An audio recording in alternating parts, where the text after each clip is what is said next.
ఇప్పుడు మీకు తెలిసిన ఎంఎస్ ధోని వేరు, నాకు తెలిసిన ఎంఎస్ ధోని వేరు. 2005 నుంచి 2009 మధ్యలో క్రికెట్ చూసిన ఎవరిని అడిగినా యునానిమస్ గా he's one of the most dangerous batter అనే చెప్తారు.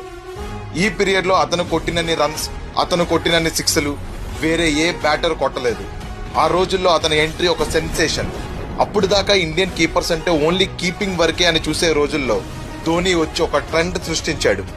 2005లో అతను శ్రీలంక మీద కొట్టిన 183 రన్ల రికార్డ్ ఇప్పటికీ అలానే ఉంది. He was a ruthless batter. అతను క్రీజ్ లోకి ఎంటర్ అయితే సిక్స్లు, ఫోర్లు తప్ప ఇంకేం కనబడేవి కాదు. బౌలర్ ఎవరైనా, పిచ్ ఎలాంటిదైనా చుక్కలు చూపించేవాడు. అతను ఆడిన మొదటి 38 ఇన్నింగ్స్ కే ODIs లో నంబర్ 1 ర్యాంకింగ్ కొట్టాడు. ధోని 2006లో కొట్టిన ఈ రికార్డ్ ఇప్పటికీ ఎవరూ బ్రేక్ చేయలేకపోయారంటే అర్థం చేసుకోవచ్చు అతను ఏ రేంజ్ లో ఆడేవాడు అని. టాప్ ఆర్డర్ లో 50కి పైగా యావరేజ్